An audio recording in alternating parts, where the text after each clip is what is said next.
जय श्री राम। आज पढ़ना है अनुगमन वेग और विद्युत क्षेत्र में संबंध। पिछली वीडियो में हमने जो है पढ़ा था कि चालक को विद्युत क्षेत्र में रखते हैं तो क्या होता है, और जब उसके सिरों से बैटरी जोड़ देते हैं तो कैसे उसमें धारा प्रवाहित होने लगती है। वो सब हमने पिछली वीडियो में देखा ही था। उसी दौरान हमने ये भी देखा था कि जब विद्युत क्षेत्र यानी कि बाह्य विद्युत क्षेत्र लगता है तो इलेक्ट्रॉन का जो औसत वेग है वो जीरो नहीं होता, बल्कि वो विद्युत क्षेत्र के विपरीत दिशा में एक छोटे और नियत वेग से गति करते हैं। मतलब रैंडम मोशन तो उनका चालू है ही, आपस में तो टकरा ही रहे हैं, लेकिन कुछ ना कुछ वेग उनका विद्युत क्षेत्र की विपरीत दिशा में भी होता है, जिसे हम कहते हैं अनुगमन वेग। वी डी से इसे प्रदर्शित करते हैं, जैसे वी के नीचे डी लिख के।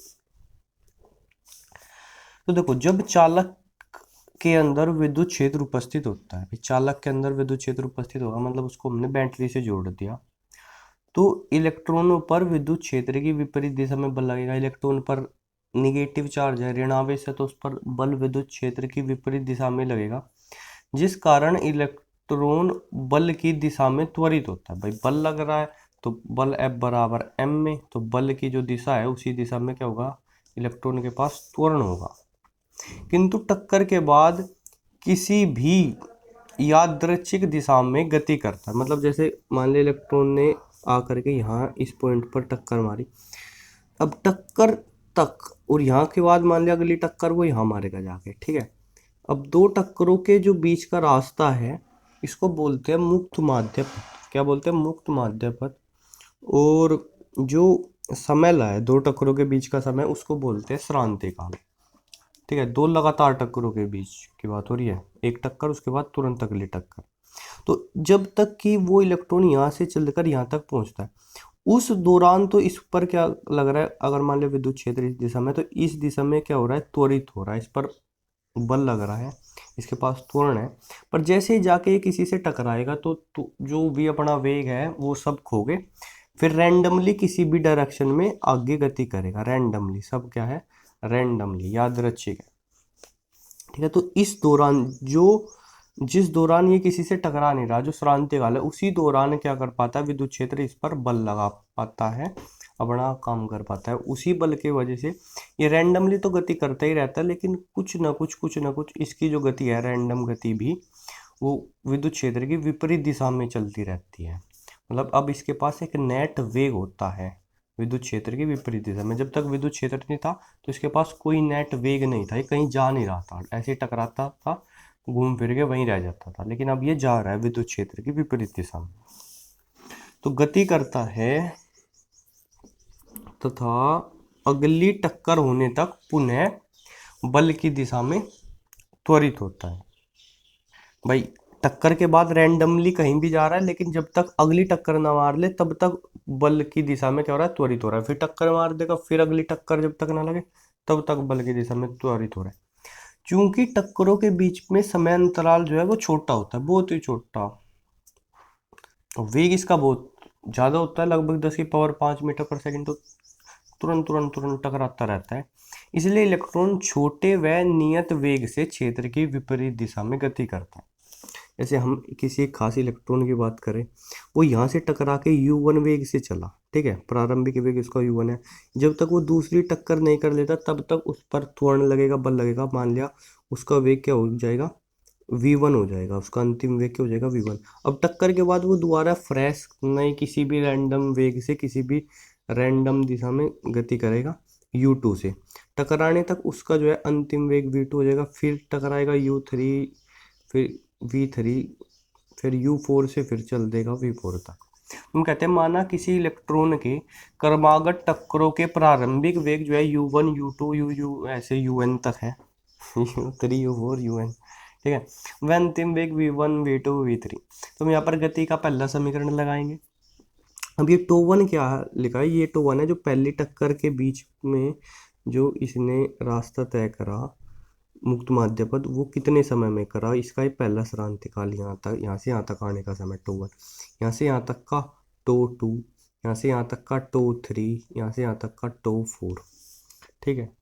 तो इसके v1 मैं कह सकता हूँ u1 plus a to one, ठीक है, गति के समीकरण से प्रथम समीकरण, ठीक है, लिखना ना गति का प्रथम समीकरण, ठीक है।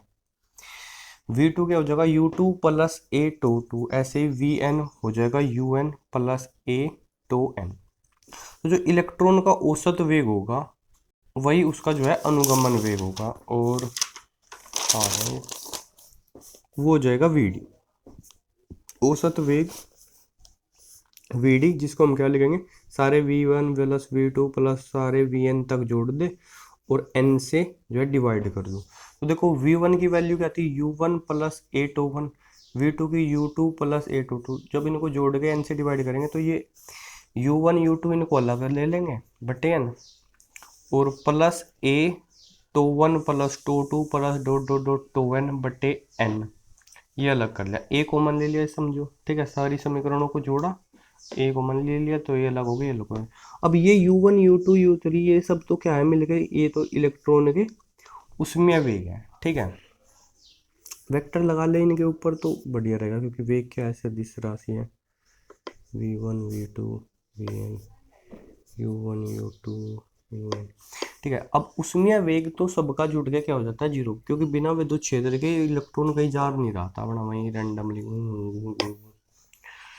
ठीक है। तो ये सब उसमें वेग तो जुड़ करके हो जाते हैं जीरो। पिछली वीडियो में भी आपने देखा होगा, हमने लिखा था कि औसत उसमें वेग क्या होता है, शून्य होता है किसी एक इलेक्ट्रॉन का भी, और अगर हम किसी विचरण सब इलेक्ट्रॉन का भी देखें तो वो भी जीरो होता है विद्युत क्षेत्र के बिना, ठीक है।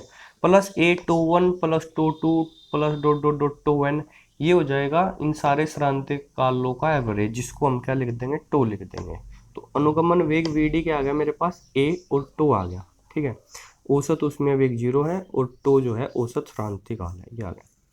अब इलेक्ट्रॉन का त्वरण क्या हो जाएगा, त्वरण होता है बल जो लग रहा है उस पर बटे द्रव्यमान, ए बराबर है बटा, बल क्या लग रहा है, इलेक्ट्रॉन का आवेश और गुणा विद्युत क्षेत्र, ठीक है। माइनस दर्शा रहा है कि भैया बल जो त्वरण है वो विद्युत क्षेत्र की विपरीत दिशा में है, क्योंकि बल जो लगेगा इलेक्ट्रॉन पर वो विद्युत क्षेत्र की विपरीत दिशा में लगेगा, क्योंकि उसके पास ऋणावेश है। अतः अब जो एक त्वरण की वैल्यू आएगी, त्वरण भी भैया सदिश राशि है, यहाँ भी वेक्टर लगाओ, तो वो जो है अब इसमें रख देंगे हम, तो अनुगमन वेग वीडी बराबर आ जाएगा माइनस ई वेक्टर टो बटा एम, यह आ गया अनुगमन वेग और विद्युत क्षेत्र में संबंध, ठीक है। मान देखो ये तो वेक्टर रूप में लिखा है इसलिए निगेटिव है, मतलब ये बस ये दर्शा रहा है कि अनुगमन वेग की दिशा विद्युत क्षेत्र के विपरीत है।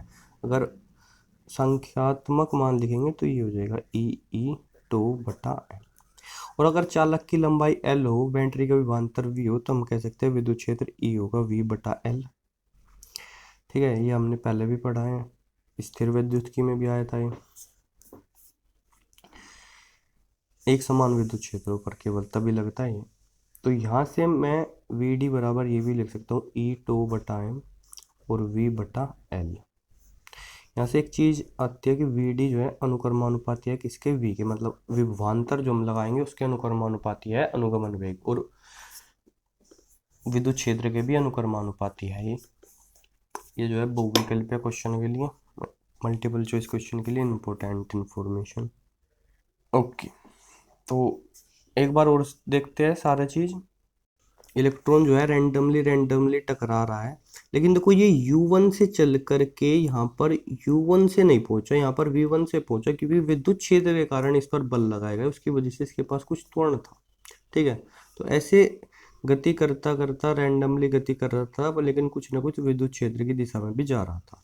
हमने इसके सारे वेगों को जोड़ा V1 प्लस V2 और उनका एवरेज निकाल के जो है औसत निकाल के हमने इसका क्या निकाल लिया, अनुगमन वेग निकाल लिया, ठीक है। ये करा हमने, ये जो है इम्पोर्टेंट है, सारी चीज लिख लो है ना वीडियो रोक के। अब आगे हमें पढ़ना है विद्युत धारा और अनुगमन वेग में संबंध, विद्युत धारा और अनुगमन वेग में संबंध। माना एल लंबाई तथा ए अनुप्रस्थ काट के क्षेत्रफल का एक चालक तार, देखो ये है लंबाई इसकी क्या है, एल है, ठीक है, और ये अनुप्रस्थ काट का जो क्षेत्रफल है वो कितना है, वो ए है। अनुप्रस्थ काट का क्षेत्रफल इतना है, ये भी अनुप्रस्थ काट है तो ए है। एक चालक तार है जिसे V विभवांतर की बैटरी द्वारा जोड़ा गया है। चालक के अंदर विद्युत क्षेत्र E बराबर हो जाएगा V/L। तो ये V विभवांतर की बैटरी है, इससे जोड़ दे इसको, तो विद्युत क्षेत्र क्या होगा, V/L। यदि इस विद्युत क्षेत्र के कारण इलेक्ट्रॉन VD अनुगमन वेग से चले, अभी ये विद्युत क्षेत्र, अभी ये इसके कारण अभी हमने पढ़ा है, अनुगमन वेग से इलेक्ट्रॉन इसके विपरीत दिशा में चले, तो अब जो है हम इसका ये जो जिग जैग वाला मोशन है इलेक्ट्रॉनों का, वो भूल सकते हैं। हम उसको भुला दो बिल्कुल, और ये समझो कि विद्युत क्षेत्र है तो VD के वेग से भी दोनों ऐसे सीधे सीधे जा रहे हैं, VD अनुगमन वेग से चले, तथा टी समय अंतराल में DQ आवेश प्रवाहित हो। क्योंकि भैया अब ये इलेक्ट्रॉन एक दिशा में चलने लगे हैं तो अब आवेश प्रवाहित होने लगा है, ठीक है। जब तक इनके पास अनुगमन वेग नहीं था तो कोई इनकी औसत गति नहीं थी, तो कोई आवेश का प्रवाह नहीं होता था, लेकिन अब ये चलने लगे तो आवेश का प्रवाह होने लगा है। भाई DT समय में DQ आवेश प्रवाहित होगा तो हम कहेंगे धारा I बराबर क्या है, DQ/DT। DT समय में इलेक्ट्रॉन कितनी दूरी तय करेगा, भाई इलेक्ट्रॉन की चाल है VD, उसका अनुगमन वेग गुणा समय, दूरी बराबर चाल गुणा समय, तो VD/DT। यदि मुक्त इलेक्ट्रॉन घनत्व N हो, ठीक है, मुक्त इलेक्ट्रॉन घनत्व क्या होता है, पूरे चालक के मुक्त इलेक्ट्रॉनों को उसके आयतन से भाग दे दो, वो आ जाता है मुक्त इलेक्ट्रॉन घनत्व, वो N हो, तब DT समय में किसी परिच्छेद से प्रवाहित आवेश ये हो जाएगा NaVDT। ये क्या है, ये भी मैं बताता हूँ। समझो ये मैंने कोई एक परिच्छेद मान लिया इसका, है ना। अब देखो DT समय में दूरी कितनी तय कर रहा है, वो VD/DT। तो इससे अगर मैं कोई दूरी लूँ VD/DT, VD/DT ये लंबाई होगी, तो यहाँ का हर एक इलेक्ट्रॉन इससे जो है पार करके निकल जाएगा। इतने आयतन का जो इलेक्ट्रॉन है वो यहाँ से यहाँ तक, अगर कोई VD/DT से थोड़ा भी पीछे है तो वो इसको पार नहीं कर पाएगा DT समय में। तो VD/DT इस लंबाई में जो भी इलेक्ट्रॉन है वे सब जो है इस परिच्छेद को पार कर लेंगे, ठीक है। अब कितने इलेक्ट्रॉनों ने पार किया इसको, वो कहाँ से निकलेगा, वो निकलेगा भैया, हम इलेक्ट्रॉनों का घनत्व लेंगे जो कि कितना है, n है, और ये जो है ये इतना आयतन लेंगे। आयतन कैसे निकलेगा भैया, ये जो अनुप्रस्थ काट का क्षेत्रफल है यहाँ भी यही है, इसकी इस लंबाई में गुणा कर देंगे। लंबाई कितनी है, VD/DT, तो ये लंबाई गुणा ये अनुप्रस्थ काट का क्षेत्रफल या अनुप्रस्थ काट का क्षेत्रफल, इन दोनों की गुणा करके क्या आ जाएगा, इतना इसका आयतन आ जाएगा। तो कुल मिला के यहाँ के सारे इलेक्ट्रॉन इस परिच्छेद को पार कर गए, तो टोटल कितने इलेक्ट्रॉन पार कर गए, NaVD/DT। तो टोटल कितना आवेश प्रवाहित हुआ, जितने इलेक्ट्रॉन पार करके गए गुणा एक इलेक्ट्रॉन का आवेश Ne, इतना आवेश जो है वो हो गया प्रवाहित। तो देखो प्रवाहित आवेश कितना है, DQ बराबर Ne, और इसकी बड़े एन की वैल्यू है Na और VD/T और गुणा E, तो ये DQ है। और धारा I क्या होती है, DQ/DT, तो इस DQ को DT से भाग कर देंगे, DT हट जाएगा यहाँ से, धारा आ जाएगी NeVD। तो I बराबर NeVD। तो धारा जो है वो डायरेक्टली प्रोपोर्शनल है किसके, अनुगमन वेग के VD। हमने कल पिछली वीडियो में ये भी पढ़ा था कि एक क्वांटिटी होती है धारा घनत्व, और J बराबर होता है I/A, ठीक है। तो यहाँ एक से डिवाइड कर देंगे, अगर हम रखें NeVD, I की वैल्यू अपॉन A, तो इसे कैंसिल होगा, तो धारा घनत्व J बराबर हो जाएगा Ne और VD, ये हो जाएगा धारा घनत्व और अनुगमन वेग का संबंध। अच्छा, एक क्वांटिटी होती है म्यू को बोलते हैं गतिशीलता। गतिशीलता क्या होती है, अनुगमन वेग और विद्युत क्षेत्र का अनुपात, ये होती है गतिशीलता। म्यू बराबर VD बटाई, देखो VD जो है विद्युत क्षेत्र पे निर्भर करती है, क्या आती है, E τ/m, ये इसकी वैल्यू थी, निगेटिव साइन नहीं ले रहा हूँ, वैल्यू दे,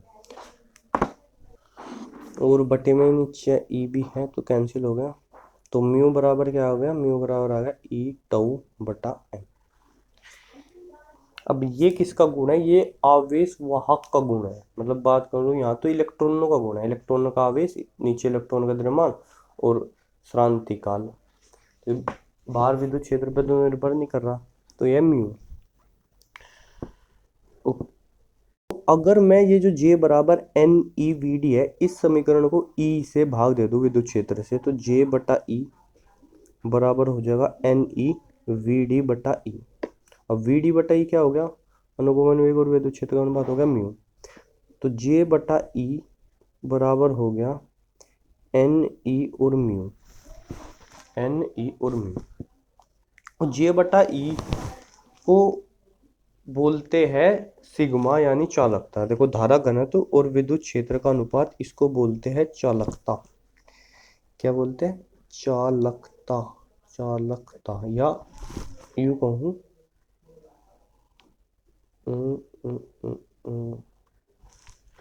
ये है वास्तव में विशिष्ट चालकता,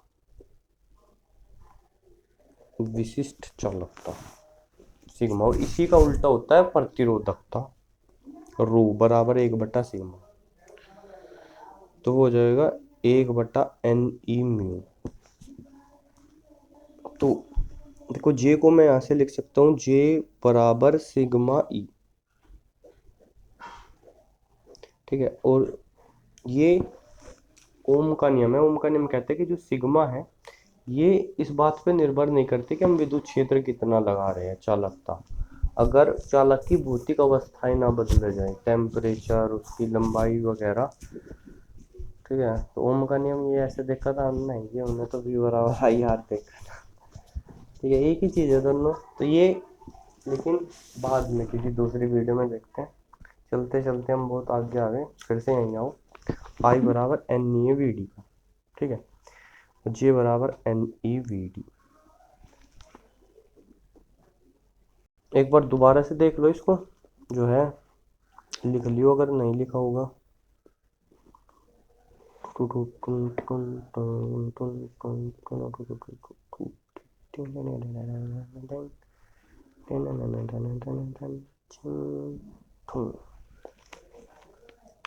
ओके,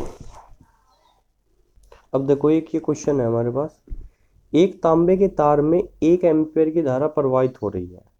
यदि तार के अनुप्रस्थ परिच्छेद का क्षेत्रफल 0.01 सेंटीमीटर स्क्वायर है, ठीक है। और इसको मीटर स्क्वायर में बदलना पड़ेगा, ध्यान रखना।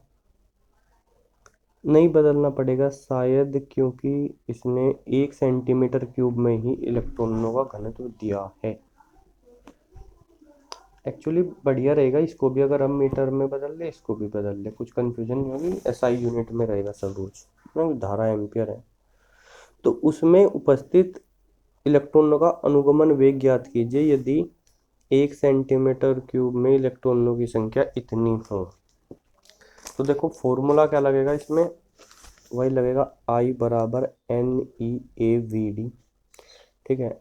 एन मुक्त इलेक्ट्रॉनों की संख्या ये हो जाएगी, देखो 8 × 10⁻22 है, और ये हो जाएगी 8 × 10⁻28 प्रति मीटर क्यूब, ठीक है। और क्षेत्रफल है 0.01 सेंटीमीटर स्क्वायर, ए बराबर है 10⁻⁻2 सेंटीमीटर स्क्वायर। और इसको बदलेंगे मीटर स्क्वायर में, तो गुणा 10⁻⁴ मीटर स्क्वायर बदल जाएगा, तो ये हो जाएगा 10⁻�6 मीटर स्क्वायर। और इलेक्ट्रॉन का आवेश पता ही है तुमको, 1.6 × 10⁻⁻19 कूलम। तो ई की वैल्यू पता चलेगी, एन की, ए की। आई बराबर 1 एम्पियर है, ठीक है। और वी डी निकालना है, अब वी डी बचा बस, ठीक है। तो वी डी निकाल के वैल्यू अब बताऊंगा क्या आएगी, गुणा भाग करना है अभी तो बस, ठीक है। ठीक है, तो आंसर बताना इसका कितना आएगा, और लाइक करें। जय सिया राम।